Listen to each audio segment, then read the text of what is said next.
Election act तहत चूंडनि जी तारीख़ ॾियण जो अख़्तियार इलेक्शन कमीशन वटि आहे। साफ़ ऐं शफ़ाफ़ चूंडूं कराइण लाइ तारीख़ इलेक्शन कमीशन ई ॾेई सघे थी। कानून ऐं इंसाफ़ वारी वज़ारत चूंडनि जी तारीख़ ॾियण बाबति सदर आरिफ अलवी जे ख़त जो जवाब ॾेई छॾियो। ख़त में चयो वियो आहे त आइन जो आर्टिकल 48 5 सदर खे चूंडनि जी तारीख़ ॾियण जो अख़्तियार रुगो 58 तहत असेंबली टोड़नि जी सूरत में ॾिए थो। जेकॾहिं सदर आर्टिकल 48 5 ते बि भाड़े त बि रुगो क़ौमी असेंबली लाइ चूंडनि जी तारीख़ ॾेई सघे थो। सदर क़ौमी असेंबली लाइ चूंडनि जी तारीख़ ॾींदो त मुल्क में हिक ई वक़्त ते क़ौमी असेंबली ऐं सूबाई असेंबलीज़ जूं चूंडूं मुमकिन न आहिनि।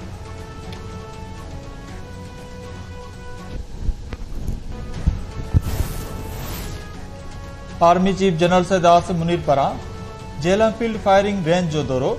ISPR मुजिब army chief Jhelum Tilla field firing rangers जो दौरो करे फायरिंग ऐं जंगी मश्कुनि जो मुआयनो कयो। जंगी मश्कनि में शरीक पाक फिज़ाया आर्मी एविएशन ऐं ज़मीनी फ़ौजी दस्तनि जी हम आहंगी खे साराहियो। आर्मी चीफ जवाननि जे जंगी महारत ऐं जज़्बे खे साराहियो। उन खां अॻु army chief general Asim Munir जे दौरे ते पहुचण ते corps commander 4 corps lieutenant general Syed Aamir Raza इस्तक़बाल कयो।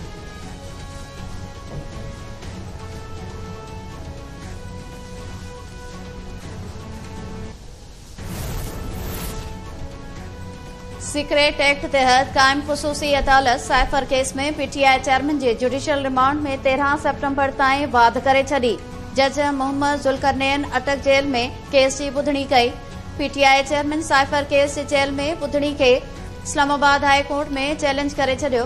कानून वारी वज़ारत ऐं ॿियनि खे धुर बणायो वियो।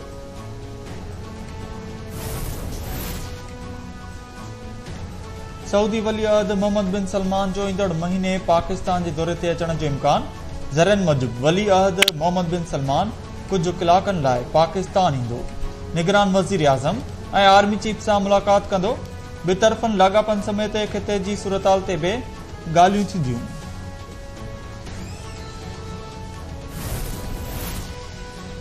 नेब कानून ज़रिए सियासी इंतकाम जो निशानो बणाइण वारो सिलसिलो ख़त्म थियणु घुरिजे। जांच जी सतह ते गिरफ़्तारी वारी शिकस्त सियासतदाननि जो घेरो तंग करण लाइ कई वई आहे।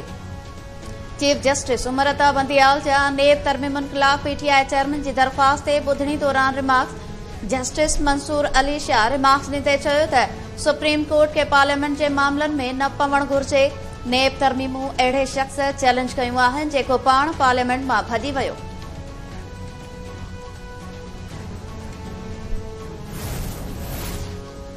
सिंध हाई कोर्ट कारूंजर जी कटाई ते पाबंदी हणी छॾी। कब्ज़ा माफिया खे हटाए सकाफ़ती विरसे खे महफ़ूज़ करण जो हुकुम। सिंध हाई कोर्ट हैदराबाद जी बरुकनी बेंच डिप्टी कमिश्नर थरपारकर खे सुभाणे रिपोर्ट समेत ज़ाती हैसियत में तलब करे वरितो।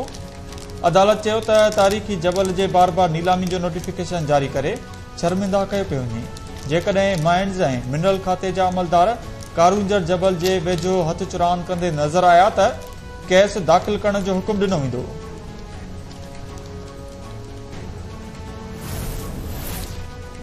सिंध में ॿोॾि जी तबाहियुनि खां बचण जे नाले ते कूड़ा बिल ठाहे अरबे रुपयनि जी करप्शन थियण जो इंकशाफ। नेब RBOD 2 में थियल 3 अरब 52 करोड़ रुपयनि जी करप्शन जो रेफरेंस हैदराबाद जी एहतिसाब अदालत में दाख़िल कराए छॾियो।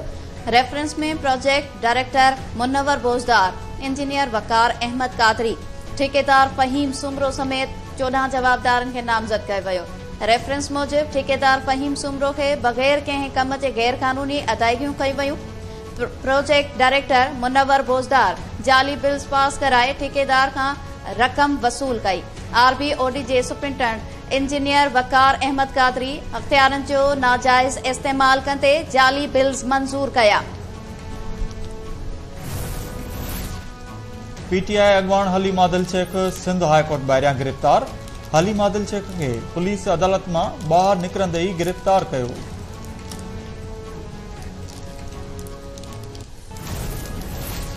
साइफर केस जी ॿुधणी कंदड़ इस्लामाबाद जी ख़ुसूसी अदालत PTI जे वाइस चेयरमैन शाह महमूद कुरैशी खे 14 ॾींहनि जे अदालती रिमांड ते जेल मोकिले छॾियो। FIA साइफर केस में गिरफ़्तार शाह महमूद कुरैशी जो वधीक रिमांड ॾियण जी इस्तदा कई। अदालत शाह महमूद कुरैशी खे जेल मोकिले छॾियो।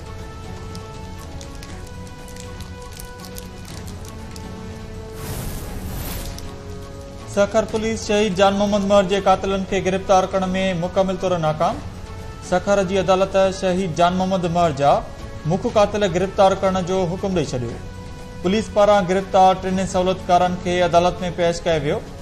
अदालत पुछाणो कयो त केस में बिन जवाबदारन के गिरफ्तार छो न किया। कत्ल में मुलस रूपोस जवाबदारन के फौरी तौर गिरफ्तार किया वने। अदालत टिनी सहूलतकारन के 6 ॾींहनि लाइ पुलिस हवाले करे छॾियो।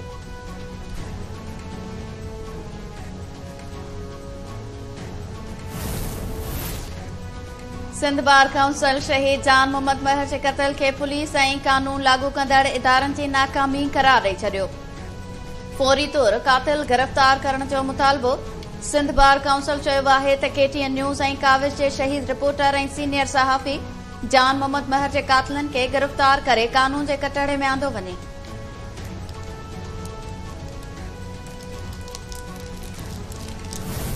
डॉक्टर ऐं सेहत मर्कज़ के MS के बेगुनाह करार ॾेई आज़ाद करे छॾियो। इन्वेस्टिगेशन ऑफिसर मूजिब जांच कमेटी चइनी ॼणनि खे बेॾोही करार ॾिनो। अदालत में रिपोर्ट जमा कराइण बाद खेनि आज़ाद कयो वियो आहे। रानीपुर जी फातिमा क़त्ल केस दहशतगर्दी टोड़ अदालत मुंतक़िल करे छॾियो। गिरफ्तार जवाबदार पीर असद शाह ऐं सहूलतकार इम्तियाज़ वधीक हिक ॾींहं जे जिस्मानी रिमांड ते पुलिस हवाले। जवाबदार हिना शाह ऐं फयाज़ शाह गिरफ्तार न थी सघिया। बलूचिस्तान में CTD जी कामयाब कार्रवाई। पाबंदी मढ़ल तंजीम जा 4 मुबैना दहशतगर्द मारिजी विया। CTD पशीन में ऑपरेशन कयो। फायरिंग जी ॾे वठ बाद पाबंदी मढ़ल तंजीम जा 4 दहशतगर्द मारिजी विया। तर्जुमान मूजिब मारिजी वियल में शारप शूटर शकरदीन उर्फ उमर ख़ालिद भी शामिल आहिनि। दहशतगर्दनि जे ॻुझनि ठिकाणनि तां वॾी मिक़दार में धमाकेदार मादो ऐं हथियार हथ कया आहिनि। मारिजी वियल दहशतगर्द पुलिस ऐं सिक्योरिटी फोर्सेस ते हमलनि में मुलविस हुआ।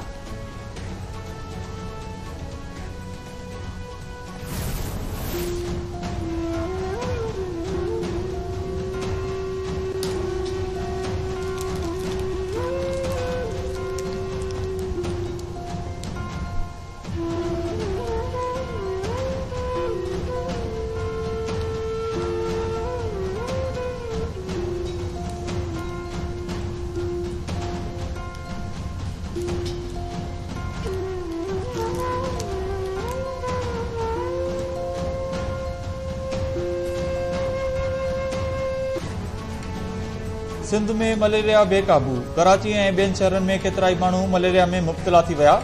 अखरी चौदगी में मासूम ॿार आकाश अली शर दिमाग़ी मलेरिया वगे फौत थी वियो। कलोई में मलेरिया जा 1014 केस रिपोर्ट कया विया। दड़ो ऐं भर पासे वारनि इलाइक़नि में 800 खां वधीक केस ज़ाहिर। इस्पतालुनि में बि रश लॻल।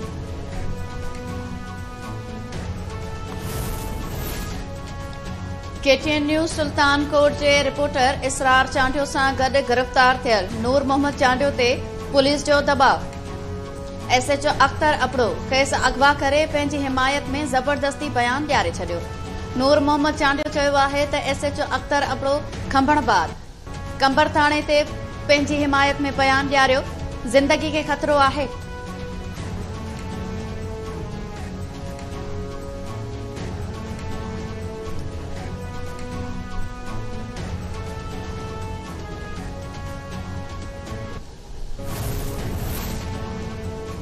कंदाकोट में अमन जी खराब सूरत हाल खिलाफ जमायत इस्लामी की रैली।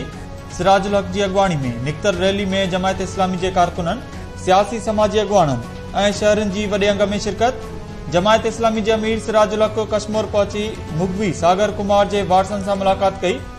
गुडू अस्पताल के MS डॉक्टर मुनीर नायद के वारसन से भी यकजहती जो इज़हार। सिराजुल हक चयो आहे त सिंध में 15 साल हुकूमत कंदड़ अमन अमान की सूरत हाल बेहतर बणाए न सघिया आहिनि। महंगाई 2 सेप्टेम्बर का एहतजाज शुरू किया वेंदो। बिजली जा अघ वधाए अवाम सां ज़ुल्म कयो वियो आहे। मुकविन जी बाज़ियाबी ताईं जमायत इस्लामी की जदोजहद जारी रहंदी।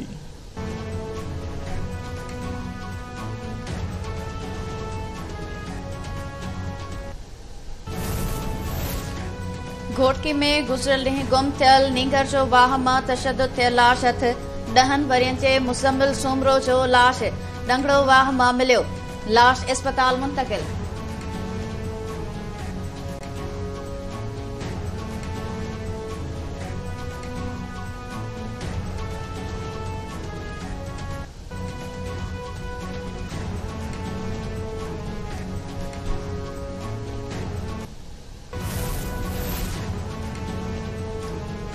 लाड़काने में ज़हरीली लस्सी वापराइण सबबि मीरो खान वासी हिक ई घर जा 8 भाती बेहोश थी विया। 2 फौत, 2 जी हालत गणती जोगी। गोस बख्श बिरोई में ज़हरीली लस्सी वापराइण सबबि 16 बरनि जी बल्कीस ऐं 13 सालनि जी सीमा फोत थी वियूं। बेहोश थियलनि में जन्नत कातू, रुबीना निगरी, मोमना ऐं ॿिया शामिल अस्पताल मुंतक़िल।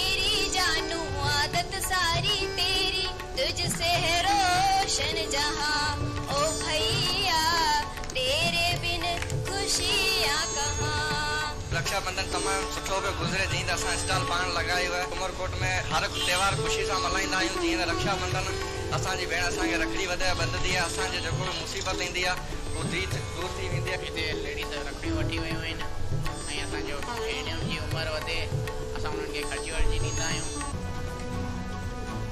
भेण ऐं भाउ जी प्रीत जुड़ी रहे। जग में सिंध समेत समूरी दुनिया में अॼु हिंदू बिरादरी रक्षाबंधन जो ॾिहाड़ो मल्हाए रही आहे। अॼोके ॾींहं ते हिंदू बिरादरी जूं भेनरूं भाइरनि खे हथनि में राखी ॿधी संदन वॾी ॼमार लाइ दुआ घुरंदियूं आहिनि ऐं भाइर पंहिंजे भेनरुनि जी हिफ़ाज़त जो वचन वरजाईंदा आहिनि।